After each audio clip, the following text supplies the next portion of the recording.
Les enfants de la République, Frédéric Aziza. Frédéric Aziza. Radio J.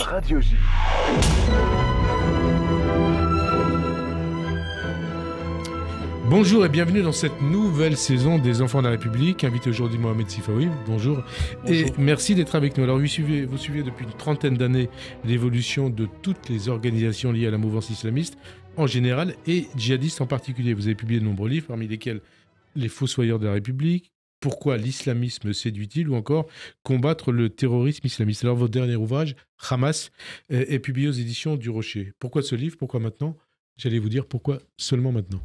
D'abord, pourquoi maintenant? Parce que tout simplement, depuis maintenant une vingtaine d'années, l'actualité est phagocytée par Al-Qaïda d'abord, ensuite par Daesh et par ce terrorisme intérieur, cette menace intérieure qui s'est exprimée en France en 2012 avec Mohamed Merah, ensuite en 2015 à travers les émules de Daesh.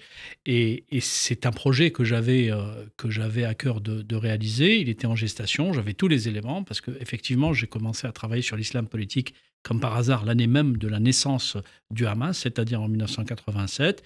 Je me suis rendu dans la région, il m'est arrivé de rencontrer un certain nombre de militants du Hamas et par conséquent, j'avais des éléments concrets. Et il y a eu le 7 octobre, évidemment, et dès le 7 octobre, j'ai eu cette envie d'écrire et de raconter, mais je me suis mis à écrire sans même contacter d'éditeurs en un premier temps, et par la suite, je dois vous le dire, sans aucune animosité envers qui que ce soit, j'ai entendu le nombre de contre-vérités, d'approximations qui ont été proférées, y compris parfois par parce que vous l'écrivez dans le livre, des observateurs. Ouais. Ça m'a littéralement sidéré parce qu'on ne peut pas ne pas connaître en vérité une organisation comme le Hamas. On ne devrait même pas avoir un débat sur est-ce que c'est une organisation terroriste ou est-ce que c'est une organisation de résistance. On va en parler. Alors, qui est l'auteur du livre? C'est Mohamed Sifaoui, l'arabe, le musulman ou le républicain? C'est d'abord je pose tout à fait conscient de l'écho que ça peut avoir, cette question. Non, d'abord, c'est le travail d'un journaliste qui s'est spécialisé dans la question de l'islam politique depuis plus de 30 ans. Je n'écris pas à travers ou à partir de mon identité singulière et je ne défends pas ce qui peut relever de mon identité singulière. Je me suis toujours décrit comme un universaliste, comme un humaniste, attaché justement aux valeurs de la République. Et de ce point de vue, je ne segmente pas les luttes antiracistes. Vous savez très bien ce qui se passe. On dit Mohamed Sifaoui le traître. Oui, non, mais si on devait baisser le débat à ce type apporter des réponses à ce type d'accusation, moi, d'une certaine façon, quand j'entends ça, ça me rassure parce qu'en vérité, mes détracteurs n'ont pas d'autres arguments. Quand vous leur parlez du Hamas, ils vous disent vous êtes un traître, ou vous êtes un collabo, ou vous êtes à la solde du sionisme international ou à la solde du Mossad. Moi, je suis sioniste. Je suis sioniste. C'est-à-dire quoi, être sioniste ? Je suis sioniste, c'est-à-dire je suis très attaché à la pérennité et à la survie, à l'existence de l'État d'Israël. Et je suis quelqu'un qui est fondamentalement antiraciste, c'est-à-dire que je lutte contre le racisme qui vise toutes les personnes et je lutte contre l'antisémitisme. Et vous écrivez aussi dans le livre, vous l'avez dit, vous dénoncez le Hamas à travers de ces, je crois, 368 pages, mais aussi vous dites, la politique de Netanyahou, je ne l'ai jamais défendue, je n'ai jamais approuvée. Mais évidemment, parce que là, c'est aussi un autre sujet. Ouais. C'est-à-dire que quand on essaye d'avoir la ligne qui est la mienne, en l'occurrence une ligne humaniste, universaliste, on est forcément sur une ligne de crête. Parmi mes détracteurs, il y a évidemment les islamistes et les fous furieux de la France insoumise et de leurs alliés. Mais il y a aussi toute cette frange, je dirais, d'extrême droite qui est attachée à l'extrême droite israélienne ou à l'extrême droite française aujourd'hui et qui ne me trouve pas, évidemment, légitime pour critiquer le gouvernement Netanyahou. Et on reviendra probablement. Le gouvernement Netanyahou est comptable du 7 octobre. C'est parce qu'il y a eu des erreurs répétées que le 7 octobre a eu lieu. On va en parler puisque vous en parlez dans le livre. Mais avant de revenir sur votre livre, et puisque c'est le principe de cette émission, un mot, Mohamed Sifaoui, sur votre parcours. Vous êtes donc né en Algérie en 1967, votre pays que vous avez dû quitter en 1999 pour la France, du fait de menaces du pouvoir et des islamistes. Aujourd'hui, vous vous considérez comme un Algérien de France, un Français d'Algérie, tout simplement un Français, ou comme vous disiez tout à l'heure, un universaliste? Non, je suis universaliste. Ouais. Le document administratif qui définit une appartenance à un territoire donné est important. Je suis très, très amoureux de la France et de la culture française. Je suis très attaché à tout ce que représente et ce que charrie comme valeur la République française, mais je n'ai jamais voulu me confiner dans une espèce de vision ultranationaliste appartenant à tel ou à tel. Je suis par ailleurs profondément algérien. Je suis très qu'est-ce qu'il reste de l'Algérie en vous, hein? Évidemment que je suis algérien, ne serait-ce par mon mauvais caractère, ne serait-ce par une partie de mon impulsivité, ne serait-ce par mon côté entier. Mon côté entier, parce que si je défends aujourd'hui la République, je la défends aussi à travers cette identité, où on ne triche pas, où justement les valeurs qui m'ont été données, ce sont des valeurs qui ne sont pas compatibles avec la taquilla des islamistes. C'est où on est ami, où on est ennemi. Il n'y a pas quelque chose qui laisserait, et ça c'est le défaut et la qualité des Algériens, c'est on ne laisse pas normalement une zone grise s'installer. C'est quand je défends la République, je défends vraiment la République. Je ne suis pas pour autant un ennemi des Algériens, je ne l'ai jamais été. Je suis un ennemi des islamistes, je suis un ennemi déclaré du pouvoir algérien qui a complètement perverti ce pays et qui a massacré, je dirais, cette société qui l'a totalement abruti. Vous avez connu la guerre civile en Algérie. Pourquoi vous avez choisi la France? C'était naturel? De façon totalement naturelle, parce que je suis issu d'un milieu très francophone et francophile, même si c'est un milieu indépendantiste, mais là aussi, il n'y avait pas d'incohérence. Ma famille, c'était des gens qui voulaient accéder à leurs droits, à vivre librement. Cette valeur de liberté, j'y ai été élevé, et c'est pour ça que je suis quelqu'un de libre par rapport à mon pays d'origine, libre par rapport à mon pays d'adoption, libre par rapport à toutes les pensées que je déclare, libre par rapport aux religions au sens large, c'est-à-dire que je m'autorise le droit de tout critiquer, de tout observer, de tout interroger, y compris les choses qui peuvent paraître les plus sacrées pour certains. Est-ce que la France de 2024, la France d'aujourd'hui, elle est différente de celle dont vous avez rêvé avant votre arrivée à Paris en 99? Je n'ai pas rêvé de la France, parce que je connaissais de la France. Avec ma famille, on venait souvent dès les années... Moi, j'ai découvert la France dès les années 70. Déjà, j'étais enfant, ensuite adolescent. On venait régulièrement pour du tourisme ou pour des raisons personnelles, familiales.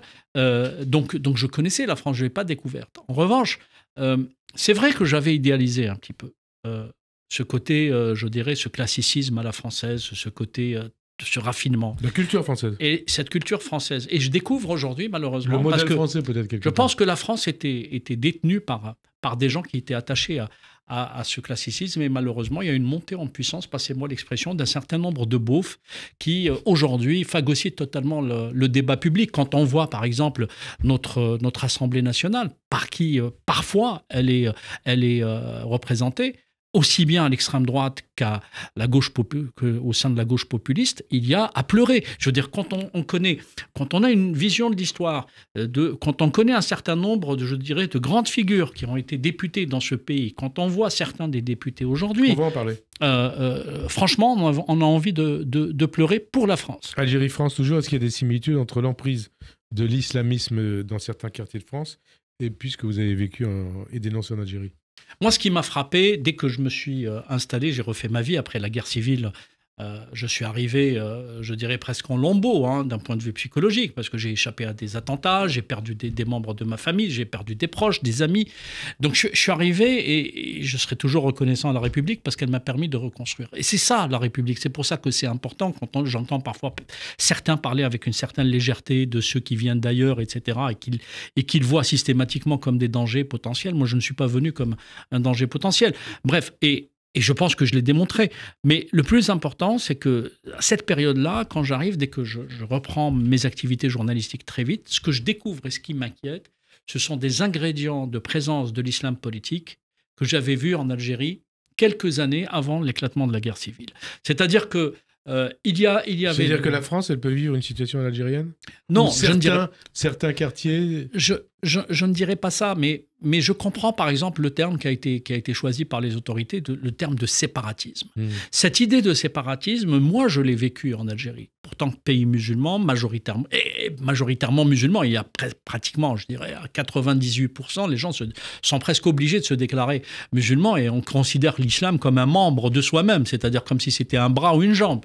On peut pas, il est très difficile en Algérie de se dire athée. Bref, et donc, quand j'arrive en France, mes premières enquêtes de journaliste, je découvre déjà que dans certains ghettos ethno-religieux, il y a l'émergence de cet islam politique pathétique, mais il y a une donnée supplémentaire, c'est qu'il y a un certain nombre d'élus locaux qui déjà manipulent ou clientélisent cette mouvance islamiste. Et très vite, j'ai écrit des livres pour annoncer, je dirais, le pire. On m'a pris pour un farfelu, parce que quand vous arrivez au début des années 2000, dire attention, ces gens-là sont capables de tirer à la Kalachnikov dans les rues de Paris, c'est vrai qu'on pense que vous êtes un excessif qui est en train de raconter n'importe quoi. On constate que vous aviez eu raison. Alors voilà. On en vient à votre livre, Hamas, c'est publié à l'édition du Rocher. Un livre bâti autour des articles de la charte du Hamas. Vous écrivez d'ailleurs qu'on n'explore pas suffisamment la littérature islamiste et lorsqu'on le fait, on ne sait pas toujours décrypter ce qu'elle contient. Qu'est-ce qu'il faut retenir de cette charte du Hamas ? Il y a, je dirais, 3 éléments essentiels de mon point de vue. D'abord, son caractère totalitaire. Et là, je parle à partir de la vision du politologue, c'est-à-dire quelqu'un qui a fait des études de sciences politiques. Il n'y a aucun doute, et la chose a été prouvée, s'agissant de l'islam politique, s'agissant de la charte du Hamas, c'est une charte d'un mouvement totalitaire. Les choses sont très claires. Comme d'ailleurs la charte de l'OLP. Non, elle va plus loin parce qu'il y a des éléments, je dirais, qui sont contenus, qui sont spécifiques à la charte du Hamas, qui mettent l'accent sur ce côté à la fois universaliste aussi de l'action, mais qui attaquent de façon transversale, qui attaquent tout le monde, c'est-à-dire aussi, y compris les organisations humanistes comme la franc-maçonnerie, ou qui citent des organisations comme le Rotary Club, ou qui citent, je veux dire, c'est tout ce qui s'apparente à la laïcité, à la démocratie, aux droits de l'homme, à l'égalité entre les femmes et les hommes, aux luttes émancipatrices sont quand même... Et à l'origine du Hamas, c'est lié à ce que vous dites, les frères musulmans, vous dites qu'il n'est pas possible de comprendre la nature du Hamas sans étudier d'abord sa matrice idéologique. Vous parlez d'héritage de Hassan al-Banna, du fondateur du Hamas, Cheikh Yassine, qui veut détruire Israël. Mais si vous permettez, je vais quand même poursuivre sur la première question. J'ai dit le totalitarisme. La deuxième chose, il y a évidemment une volonté clairement assumée de nazifier. Et c'est pour ça que c'est important, parce que peut-être aussi, on en reparlera, de nazifier l'État d'Israël. Le troisième élément, c'est l'antisémitisme. L'antisémitisme est omniprésent quasiment dans chaque virgule de cette charte. Et je pense que, justement, cette charte n'a pas été suffisamment étudiée. Elle l'a été par les politologues, elle l'a été par un certain nombre d'acteurs, mais sur son côté idéologique, ce qu'elle représente. Parce que ça fait partie, c'est important, c'est dans le livre. Vous écrivez aussi d'avoir cherché à être à équidistance entre l'État d'Israël et le Hamas, pas plus qu'un observateur averti ne pouvait être à équidistance en 2015 entre Charlie Hebdo et les frères Kouachi. Vous parlez d'approche absurde, mais pourtant certains l'ont, cette approche. Oui, mais vous savez, moi j'ai réglé ce problème de manière très simple. Je me suis dit, quelle que soit la légitimité de certaines revendications palestiniennes, je n'oublie pas qu'aujourd'hui, cette cause palestinienne est incarnée par un groupe terroriste, entre autres, au moins le Hamas, sans oublier le djihad islamique. Et voilà, vous parlez du djihad islamique aussi, vous dites qu'on l'a oublié. Et deux, quelles que soient les critiques que l'on peut et que l'on doit formuler à l'égard de certaines politiques israéliennes, je n'oublie pas qu'Israël est une démocratie. Et donc, je ne mets pas en parallèle, quelle que soit la légitimité des revendications de certains Palestiniens et quelles que soient les critiques que l'on peut formuler et que l'on doit formuler à l'égard de certaines politiques israéliennes, je ne mets pas les deux à égalité parce que tout simplement, on a d'un côté un État démocratique et d'un autre côté, nous avons une organisation terroriste. Et ça, il faut le comprendre. Et pourtant, vous écrivez... Netanyahou est le meilleur allié du Hamas. Pourquoi ? Oui, mais parce que sa politique a servi le Hamas, comme la politique d'Ariel Sharon, lorsqu'il décide de façon unilatérale de livrer Gaza d'une certaine façon aux islamistes, il joue un coup de poker qui est désastreux à terme, puisque c'est l'origine du 7 octobre. L'origine du 7 octobre, c'est le désengagement de Gaza. Et le désengagement, non pas parce que Ariel Sharon a voulu, pour des raisons tactiques, pour des raisons de politique intérieure ou autres, d'une certaine façon, habiller ça avec le respect d'une clause des accords d'Oslo, mais parce que tout simplement, ça n'a pas été négocié. Et comme ça n'a pas été négocié, c'est le Hamas, organisation terroriste, qui a pris le pouvoir sur tout un territoire de 365 km². Et au passage, vous dites aussi, il est faux, archi faux, de dire que le Hamas a été financé par Israël. Ah non, mais ça, c'est totalement faux. Il y a quelque chose de très complotiste dans cette approche. le gouvernement israélien a fait les mêmes erreurs que toutes les démocraties, que les États-Unis, que la Grande-Bretagne ou que la France. C'est qu'à un moment donné, ils ont misé... Vous parlez États-Unis, donc 2001. Hein? Non, avant. Il ne faut pas oublier que les États-Unis ont soutenu d'abord les frères musulmans, ensuite les moudjahidines afghans contre les soviétiques, que la France a voulu soutenir à un moment donné, pendant la guerre d'Algérie, les islamistes proches des oulémas contre le FLN, voire le MNA contre le FLN. Et la Grande-Bretagne a aussi joué avec les islamistes en acceptant sur son territoire un certain nombre d'idéologues. Et enfin, les Israéliens ont fait cette erreur. L'erreur des démocraties, c'est de croire, on est au courant des années 80, qu'en laissant l'émergence ou en amplifiant l'émergence d'un mouvement islamiste, ils allaient affaiblir l'OLP qui était leur ennemi juré à l'époque. L'éradication du Hamas, est-ce qu'elle est possible? Est-ce qu'elle est essentielle? Le cessez-le-feu, est-ce que c'est la solution? Ça dépend ce qu'on met comme contenu dans l'élimination du Hamas. L'élimination du Hamas, ce n'est pas l'élimination idéologique, on ne pourra pas et personne ne pourra. En revanche, l'élimination de l'infrastructure militaire du Hamas est possible, c'est ce qui est demandé, et ça doit être l'objectif de guerre.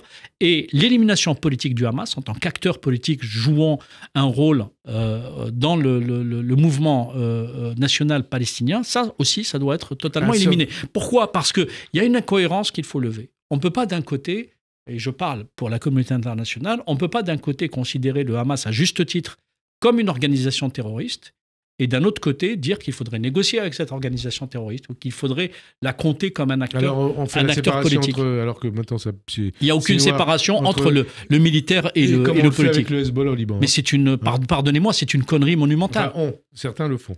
Oui, mais tous ceux qui le font par cynisme ou le font par ignorance totale. C'est totalement pas sérieux et c'est mettre en danger les populations. Les leaders du Hamas ont été éliminés.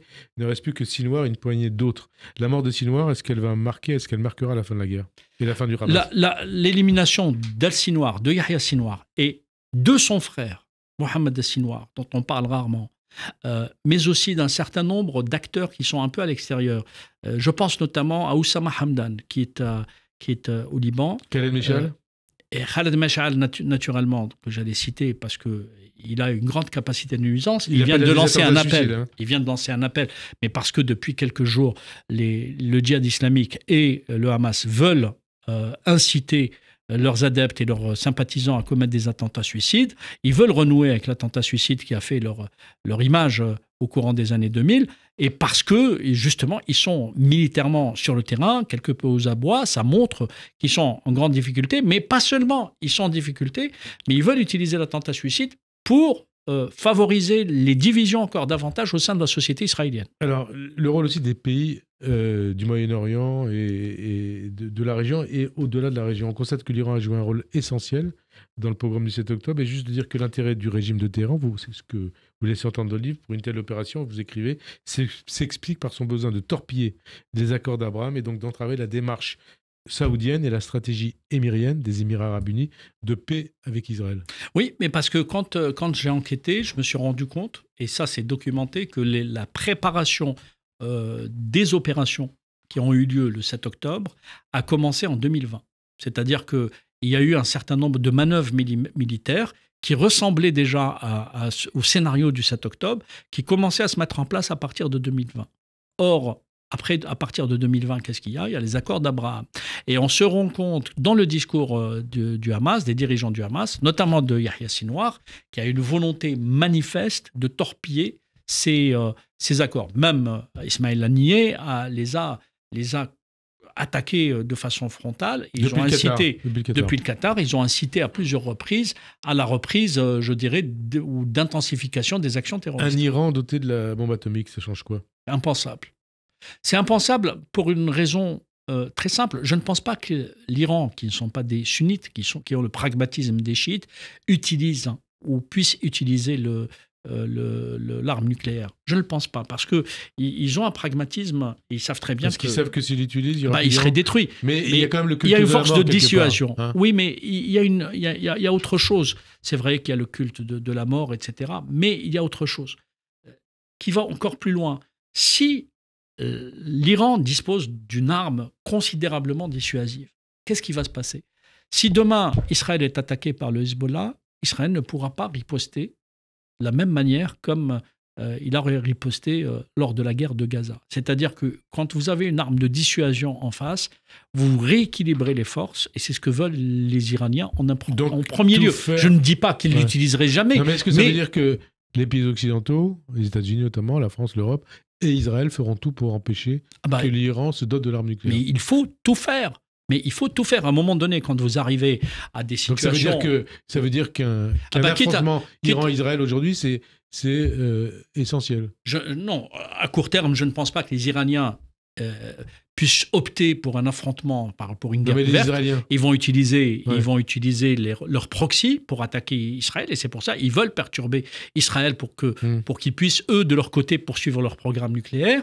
Mais je suis convaincu que lorsque les éléments de renseignement seront disponibles chez les Israéliens et les Américains, la partie où les Iraniens développent leur programme nucléaire sera transformée en parking à ciel ouvert. Et ça sera quand?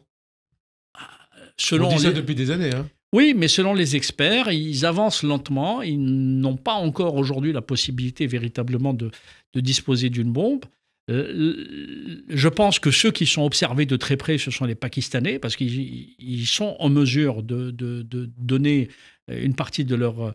de leur savoir-faire, et aussi les Russes. Le comportement de Poutine est extrêmement important à observer. Avec les armes que l'Iran cède à la Russie et la technologie que peut apporter la Russie je pense que, avec la Corée du Nord. Je pense que beaucoup de services de renseignement sont très attentifs à ça, et à mon avis, bien sûr, et ça coule de source, je ne vois pas la chose différemment, il y aurait une attaque préventive qui démantèlerait le programme nucléaire iranien.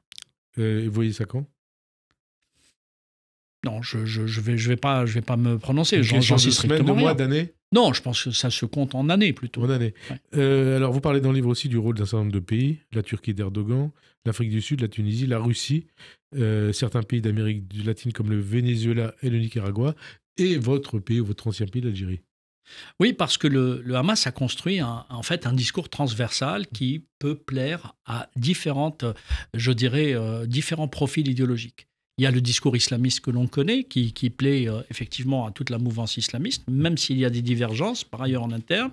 Il y a le discours anticolonialiste, qui plaît à des pays comme l'Algérie, qui ont dans leur histoire cette lutte anticoloniale. L'Afrique du Sud, c'est quoi? Il y a c'est les luttes contre les discriminations. Parce qu'aujourd'hui, Israël est présenté comme un État raciste, comme un État qui opprime les Arabes, etc. Qui tue des enfants. Hein. Et qui tue des enfants. Et donc, ça renvoie aussi une partie des militants sud-africains à leur réalité. N'oublions pas qu'en Afrique du Sud, il y a une montée importante de l'islam politique. N'oublions pas qu'en 2000, il y a eu Durban 1, au cours duquel, cette rencontre au cours de laquelle il y a eu des mots, des slogans antisémites qui ont été prononcés ouvertement devant tout le monde, il y a déjà 24 ans. Et il y a d'autres discours qui peuvent plaire à des dictatures d'Amérique latine aussi, au nom de l'anti-impérialisme, etc. Beaucoup d'amis de LFI de Mélenchon, on en parlera plus tard. Mais d'abord, l'Algérie. Pourquoi plus tard? Parce que c'est prévu comme ça, à la fin de l'émission.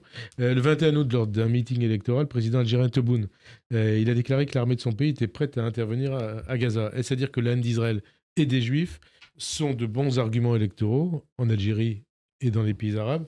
Est-ce que la rue arabe est antisémite? Oui, non. Alors, première question, parce que Tebboune, c'est un clown. Je veux dire, je ne peux pas avoir un autre mot. Tebboune est un clown, et je l'ai moqué. Parce que qu'est-ce qu'il dit au cours de son discours? C'est le président. Oui, il dit si l'Égypte nous laisse passer. C'est le président illégitime qui a confisqué, d'un système qui a confisqué le pouvoir indûment et qui emprisonne des gens arbitrairement. Mais donc, personnellement, je le considère absolument que comme il est, un autocrate. Bon, et donc Tebboune, qu'est-ce qu'il dit lors de son meeting électoral? Il dit: notre armée est prête. Tonnerre d'applaudissements. Si l'Égypte nous laisse passer. Il dit, si l'Égypte nous laisse passer, tonnerre d'applaudissements, nous rentrerons dans Gaza et nous construirons des hôpitaux en 20 jours. C'est-à-dire, construis déjà des hôpitaux chez toi pour que tu n'ailles pas te faire soigner en Allemagne pour un petit bobo à l'orteil. Je veux dire, déjà... Donc c'est un clown, d'accord. Non, mais c'est sans intérêt. Franchement, il a pris sa déclaration sérieux, mais c'est par rapport, parce qu'il est en campagne électorale, par rapport. Alors, la rue arabe, ce que vous appelez la rue arabe, pour qu'on puisse parler de rue arabe, encore faut-il avoir une société civile organisée et une opinion publique. La rue arabe est soumise à quelque chose de beaucoup plus grave, je dirais, que l'antisémitisme, c'est l'abrutissement des masses. Parce que qu'est-ce qui rend... Qu'est-ce que vous appelez l'abrutissement? C'est des politiques d'abrutissement, c'est-à-dire qu'il y a des sociétés arabes, malheureusement, au lieu de leur donner du savoir et de la connaissance, on leur donne de l'abrutissement. C'est quoi l'abrutissement? C'est le complotisme. Ça veut dire que les dirigeants les prennent pour des abrutis? Mais non pas qu'ils les prennent pour des abrutis seulement, c'est qu'ils les fabriquent pour qu'ils deviennent abrutis. C'est qu'ils mettent en place une politique éducative, une politique culturelle pour qu'ils deviennent des abrutis. Mohamed Sifawi est raciste, islamophobe. Non, mais ils disent ce qu'ils veulent. C'est pas ça. Enfin, c'est pas, vous savez, c'est pas parce qu'on jette l'opprobre sur quelqu'un qui est pour qu'il devienne ce qu'on prétend qu'il est. Le plus important, c'est quoi? Les politiques d'abrutissement qui sont menées par des autocrates dans les pays arabes sont façonné autour de quelques éléments, je cite quelques-uns: le complotisme, le populisme, la haine de l'ennemi extérieur que l'on préfabrique, les États-Unis, la France, Israël, etc., l'antisémitisme, la haine de l'autre sur une base raciste, et évidemment cette volonté de vouloir viriliser un discours à travers un propos guerrier, belliqueux, etc. En fait, ça ne rime à rien, parce que tout le monde sait que d'abord les Algériens n'ont pas envie d'aller en guerre contre qui que ce soit, et surtout qu'ils n'ont pas les moyens d'aller en guerre contre un pays contre... aussi, hein. Mais les Algériens veulent vivre normalement. Je parle de la population. Ouais. C'est pour ça que la plupart d'entre eux partent. Si les gens immigrent, y compris clandestinement, c'est parce que justement, ils ont ce type de dirigeants. L'antisémitisme, depuis le 7 octobre, montée exponentielle de l'antisémitisme. On l'a vu encore avec cet attentat à la synagogue de la Grande Motte il y a 8 jours, commis d'ailleurs par un Algérien en situation régulière. Est-ce qu'on devient antisémite de jour au lendemain? Non, je ne pense pas. Je pense que le 7 octobre a été un révélateur de salauds. Révélateur de salauds? Oui. C'est un révélateur d'antisémites. Ah ben oui, au niveau politique, au niveau de la société, etc. Vous avez plein de guerres à travers le monde. Vous avez un désastre qui est en train d'être vécu par les Soudanais, par exemple. Est-ce que vous avez entendu beaucoup de personnes parler du Soudan et ce que vivent les Soudanais aujourd'hui? Il y a un drame qui est vécu par les femmes afghanes. Est-ce que quelqu'un parle de l'Afghanistan et de ce que font les talibans? Non. Est-ce que vous avez entendu des députés les dénoncer? Il y a un drame qui est vécu par les Iraniens démocrates et par les femmes iraniennes émancipées. Est-ce que quelqu'un en parle? Alors, non. Vous l'expliquez?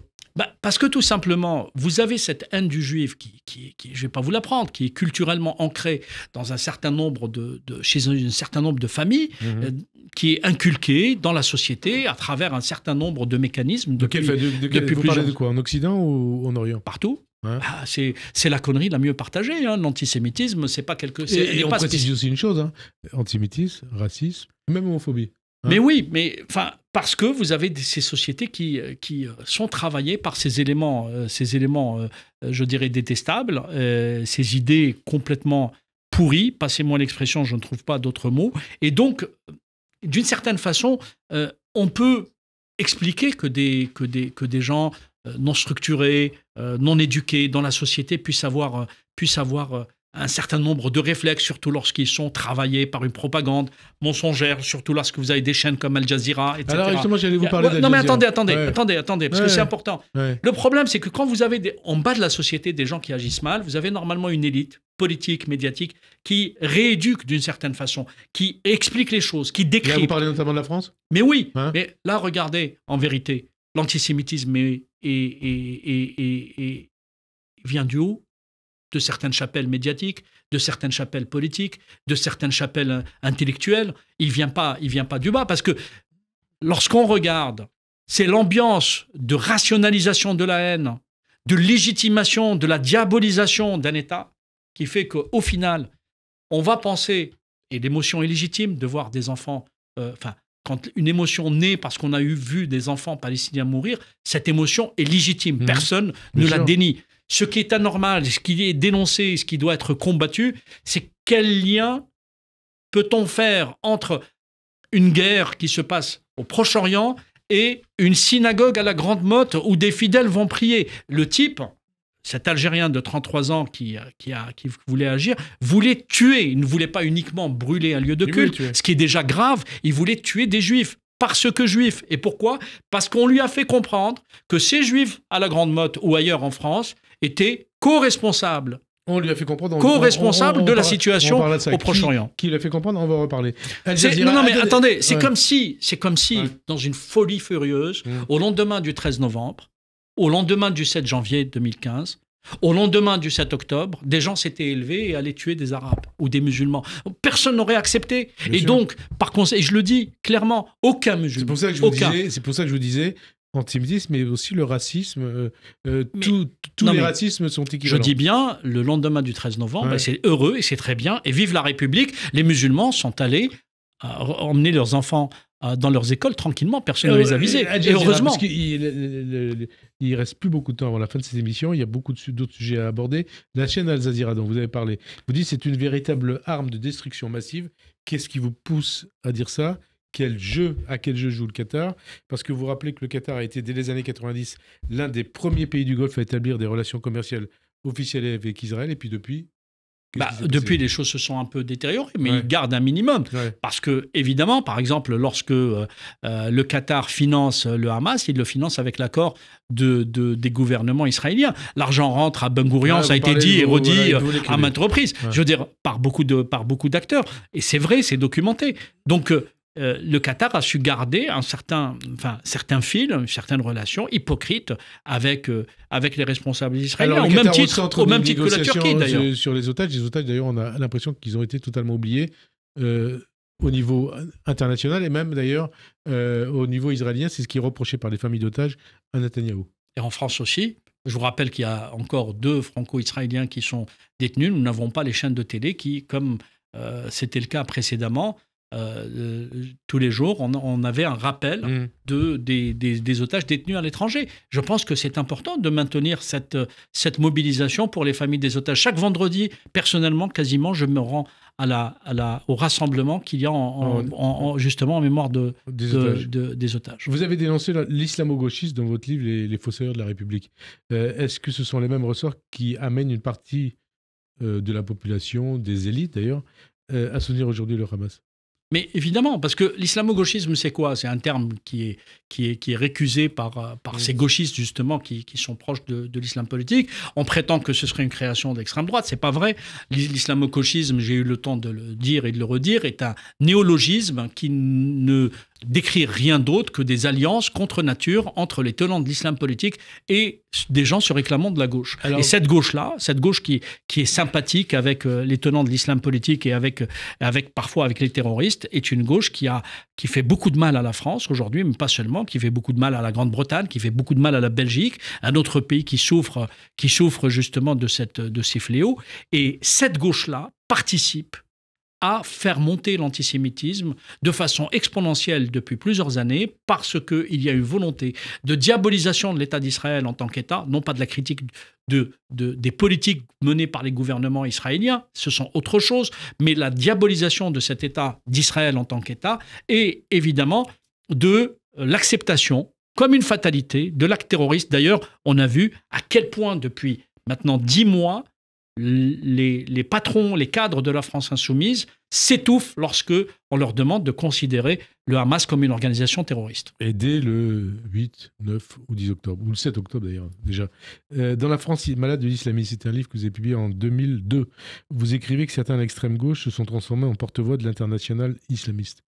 22 ans après, ce constat, a priori, il est toujours d'actualité. Oui, mais parce que, vous savez, moi je me souviens très bien... à l'époque de la guerre civile algérienne, un islamiste avait beaucoup plus de facilité qu'un démocrate à obtenir un visa et venir en France, juste pour passer quelques jours.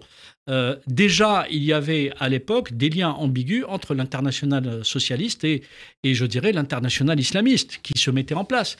Donc, si vous voulez, les liens ambigus avec une partie de la gauche, je dis bien une partie de la gauche, parce que heureusement, au sein de la gauche, il y a des universalistes. On est d'accord. Non, mais je ne le fais pas parce que c'est de bon temps de le faire pour être politiquement correct. Non, parce que c'est vrai. À gauche, il y a des gens de qualité, il y a des républicains. Il y a des républicains, et fort heureusement. À ce titre, j'espère que... Il y a des universalistes. J'espère que Bernard Cazeneuve sera nommé Premier ministre, puisque c'est la rumeur actuelle. Il fait partie de ces gens de gauche, universalistes, humanistes, républicains, comme les Manuel Valls et comme le sont beaucoup d'autres. Alors, vous parlez d'Al Jazeera il y a un instant. Une question. Al Jazeera est une arme de mobilisation terroriste. C'est-à-dire, c'est la phrase que j'ai utilisée, quand on regarde Al Jazeera... Une véritable arme de destruction massive. Oui, mais parce que j'ai eu cette réflexion. Je me suis dit, si je n'avais pas les convictions qui sont les miennes, si je n'avais pas les connaissances qui sont les miennes, après avoir regardé 6 heures Al Jazeera en continu, je sors, j'aurais envie de tuer un juif. Oui, vous l'écrivez d'ailleurs dans le livre. Il faudrait interdire Al Jazeera en France ? Ah, je suis convaincu et ça sera l'une des batailles que je mènerai parce que je suis aussi engagé. Ouais. J'ai envie de sensibiliser les opérateurs de téléphonie pour qu'ils retirent Al Jazeera des box qui sont... Al Jazeera est une arme, d'abord, qui promeut l'antisémitisme, c'est une arme qui fait l'apologie du terrorisme et c'est une arme qui mobilise les gens, qui les incite à passer à l'arme. Qui pourrit la jeunesse. Bien sûr, qui pourrit et qui travestit une partie de notre jeunesse européenne. Et donc, si vous voulez... vous pouvez être entendu ? J'en sais rien, mais je parle d'Al Jazeera en arabe. Cette chaîne-là, qui rentre dans les foyers gratuitement, est une chaîne de déstructuration et de rationalisation de la haine, oui, en arabe. Et donc, j'en appelle à la responsabilité des patrons, des grands noms des télécoms pour qu'ils ne l'offrent pas comme ça. Qui est le plus dangereux d'ailleurs? Qui est le plus pousse au crime? D'ailleurs, pardon, Al-Manar, qui était la chaîne du Hezbollah, a été interdite. Elle avait été interdite pour les mêmes motifs. Il y a peut-être, je ne sais plus, une vingtaine d'années. Une vingtaine d'années. Qui est le plus dangereux aujourd'hui? Qui est le plus poussé crime? La question a peut-être choqué. Al Jazeera ou Mélenchon et ses camarades de LFI? Alors, dans le microcosme français, l'attitude de Jean-Luc Mélenchon et de ses camarades incite les gens à haïr ce pays qu'est Israël, les incite insidieusement à détester les Juifs et donc à développer un antisémitisme. Et au bout de la chaîne, évidemment, ça peut pousser certains déstructurés à passer à l'acte. C'est pour ça Pousse au crime? Mais bien sûr, pour moi, Jean-Luc Mélenchon... Il met des cibles sur les Juifs. Jean-Luc Mélenchon cherche la fragmentation de la société française. Ouais. C'est un irresponsable égotique qui cherche la fragmentation de la société française. Et de ce point de vue, il est dangereux. Il est dangereux pour nous tous. Il est dangereux pour les musulmans, parce qu'il les prend pour des idiots, il les manipule. Il est dangereux pour les Juifs, parce qu'il fait générer de l'antisémitisme. Il est dangereux pour la République parce qu'il la déstructure, il la dévitalise. Il est dangereux pour le débat public parce que tout passe par l'outrance et par la provocation et la polémique depuis déjà plusieurs mois. Il est dangereux enfin pour les institutions républicaines parce qu'on voit, il fait partie de ceux qui arrivent aujourd'hui à mépriser la représentation nationale. Et enfin, il a réussi un coup de maître. C'est qu'il a réussi à faire détester la gauche, ou cette gauche-là, plus qu'est détestée, plus que doit être détestée l'extrême droite. L'extrême droite. Mélenchon antisémite ou pas? Parce que vous posez la question sans y répondre dans le livre. Pour moi, un antisémite, c'est pas uniquement celui qui dit sale juif.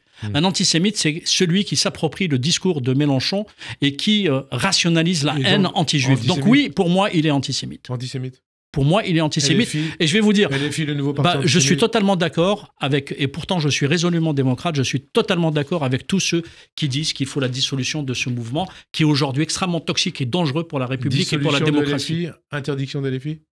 Je suis pour qu'on puisse, que les institutions, que les gens qui sont spécialisés dans la gestion des questions de droit, qui puissent analyser s'il y a possibilité juridique d'opérer à la dissolution d'une organisation comme la France Insoumise, qui n'apporte absolument rien au débat démocratique, qui au contraire fragilise terriblement... Mais vous savez que ça se fera pas. Je le dis.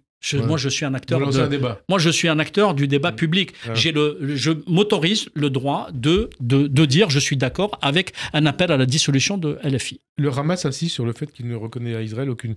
C'est dans sa charte, et vous l'écrivez, vous le rappelez, aucune parcelle de terre, aussi insignifiante soit-elle, et évoque tout plan de partage qui serait rejeté à travers une phrase très explicite contenue dans l'article 11 de la charte.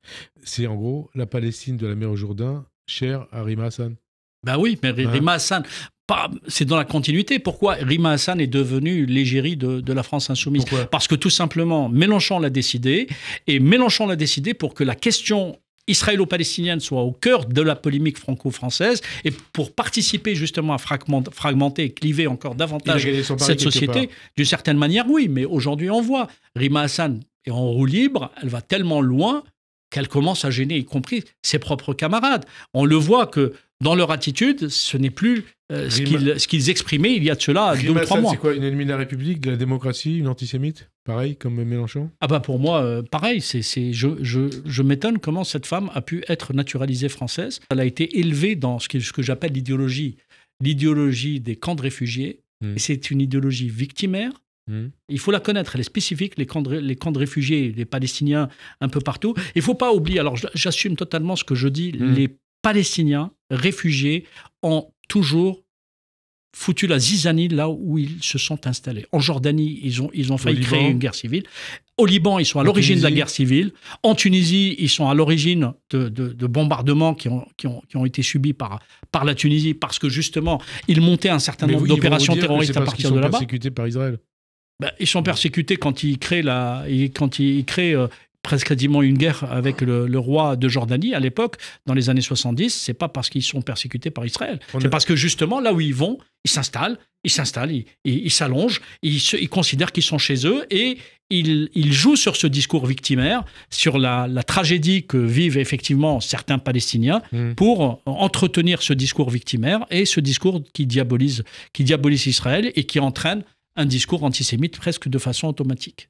Aymeric Caron, vous l'aimez bien aussi, je crois, Aymeric Caron, qui est passé de la défense des moustiques à la nazification d'Israël. Il vient d'annoncer le dépôt d'une plainte contre le grand rabbin Corsia, après qu'il ait qualifié, le grand rabbin, les morts civiles à Gaza de faits de guerre qui incombent au Hamas. Et il a ajouté, le grand rabbin, d'avoir absolument pas à rougir de ce qu'Israël fait dans la façon de mener les combats. Qu'est-ce que vous en pensez? Et de la plainte annoncée par Caron, et des déclarations du grand rabbin. Non mais d'abord, c'est pas. Je vous corrige juste sur un point. C'est pas une question d'aimer ou de ne pas aimer. Moi, j'ai pas de relation subjective avec ces gens-là. On a de grands désaccords idéologiques de fond. Et j'estime que quelqu'un comme Aymeric Caron, voilà, il est dans la droite ligne de quelque chose qui est dans le vent de cette mouvance LFiste, et ce qu'il vient de faire est totalement... L'annonce de la plainte, hein. L'annonce de la plainte, c'est un coup de com'. On sait très bien que ce qu'a dit le grand rabbin, c'est que... Moi, personnellement, je ne suis pas grand rabbin, je ne suis pas juif, ça vous a pas échappé. En tant qu'observateur, j'espère que Benjamin Netanyahou ira jusqu'au bout de ses objectifs de guerre, jusqu'à éliminer tous les combattants du Hamas, ou en tout cas une majorité de combattants du Hamas, c'est-à-dire qu'il les tue. Moi, j'appelle à ce qu'il tue tous les terroristes qui sont aujourd'hui... Parce que d'ailleurs, dans le bilan chiffré, bilan entre guillemets du ministère de la Santé du Hamas, là on nous annonce 40 000 morts. On nous dit que des civils, des femmes et des enfants. Oui, le communiqué... Le narratif du Hamas, il est repris in extenso par un certain nombre de médias et par justement la France insoumise. Quand le Hamas, organisation terroriste, personne n'aurait pensé donner du crédit à Daesh, ministère de la Santé de Daesh, qui dit 30 000 morts parce que la France a bombardé. Là, vous avez une organisation terroriste qui vous dit 40 000 Palestiniens ont été tués depuis le début de la guerre. Je cite 40 300, le dernier... 306. Oui, voilà. Donc le dernier chiffrage. Très bien, 40 300, une organisation terroriste qui vous dit 40 300 Palestiniens. Vous ne posez pas la question, OK, combien de terroristes? Combien de politiques du Hamas ont été tués? Combien de logisticiens du Hamas ont été tués? Combien de complices du Hamas et combien de membres du djihad islamique ont été tués? Combien de membres du FPLP? Et donc vous avez enquêté, pour vous, il y en a combien? Pour moi, non, je ne peux pas donner de chiffres, mais quel que soit le chiffre, je vais vous dire, j'ai été surpris parce que je connais Gaza, je connais la densité démographique, je connais les modes opératoires des militaires israéliens. Je sais qu'ils préviennent souvent, pas automatiquement. Mais je me dis qu'il y a eu finalement beaucoup trop peu de morts par rapport à ce qu'aurait pu déclencher un autre État. Non, pas qu'il en faut plus. Je rappelle juste que pour lutter contre le terrorisme, les Algériens la lutte antiterroriste et la guerre civile a causé la mort de 200 000 personnes. Bachar al-Assad, c'est 500 000 personnes. Okay. Et donc j'estime qu'il faut aller jusqu'au bout de l'objectif de guerre, faire en sorte à ce que toute la capacité militaire du Hamas et du djihad islamique, pour ne citer que ces deux organisations, soit totalement détruite. Ça veut dire combien de personnes? Ça représente à peu près 70 000, 80 000 70 000 morts, c'est ça? S'il y a 70 000 morts et 50 000 terroristes, le reste, c'est la guerre. Alors, on va poursuivre, il reste 2 minutes, pas beaucoup de temps. On a parlé de Caron, on a parlé de Rima Hassan, de Mélenchon. On peut citer aussi David Guiraud, qui est passé de l'antisémite et révisionniste oral à Mélenchon, qui a choisi de faire de la haine d'Israël et des Juifs son fonds de commerce. Daniel Obono, qui était la première à parler du Hamas comme une organisation de résistance. Sébastien Delogu, qui plutôt que parler d'Israël, utilise le terme antitétionniste, cher aux mollahs de Téhéran ou et Hamas, aux organisations terroristes. Thomas Porte, qui s'est retrouvé aux portes de Gaza le 5 octobre avant de rencontrer au Caire un dignitaire du mouvement terroriste, tous relayant, comme on le disait avant, le narratif du Hamas, que ce soit sur la guerre à Gaza ou sur le bilan des victimes. Qu'est-ce que vous en pensez ? Je pense que il faudrait saisir beaucoup plus et beaucoup plus souvent l'autorité judiciaire pour que déjà, elle puisse examiner tout ce qui relève de l'apologie du terrorisme. On n'est plus. LFI, le parti de l'apologie du terrorisme ? C'est le parti de l'apologie du terrorisme et de la connivence avec le Hamas. LFI. Oui, quand vous reprenez le narratif LFI, quand vous reprenez le narratif d'une organisation terroriste comme le Hamas, c'est que vous devenez le complice du Hamas. Et alors, RCA Soudé aussi. On a vu des échanges entre vous et elle sur Twitter. C'était juste pour rigoler. Parce que c'est l'expression la plus achevée de la bêtise de LFI. Qui ? Ercilia Soudé oui, c'est pour moi l'expression la mieux achevée de toute la bêtise et la médiocrité qu'il y a au sein de LFI. On arrive à la fin, là. Deux questions pour terminer. Mélenchon et les élus de LFI, c'est quoi ? C'est les idiots utiles, les compagnons de route ou les complices du Hamas ? Pour moi, aujourd'hui, ils sont devenus complices, carrément. Parce qu'avant, c'était les idiots utiles. Je pense un idiot utile ne sait pas trop qu'il est manipulé. Mais là, ils sont consciemment en train d'épouser une doctrine, de la défendre, en l'occurrence la doctrine islamiste, d'accepter le terrorisme comme mode opératoire, c'est-à-dire y compris quand on enlève des bébés. Donc ça fait partie de la résistance, selon le manuel de Jean-Luc Mélenchon. Et évidemment, je ne vois pas d'autres mots pour les qualifier. Ce sont des complices d'une organisation terroriste. Sur le plan moral. L'interdiction de la dissolution de LFI. Mais je suis pour qu'on puisse examiner, que des juristes puissent examiner la possibilité de dissoudre LFI. Merci Mohamed Sifaoui. Alors, avant de conclure, je rappelle que votre livre Hamas est publié aux éditions du Rocher. Merci Mohamed Sifaoui d'avoir accepté cette invitation, l'invitation à cette émission. Bonne fin de journée sur Radio J et puis à dimanche prochain. Merci. À dimanche.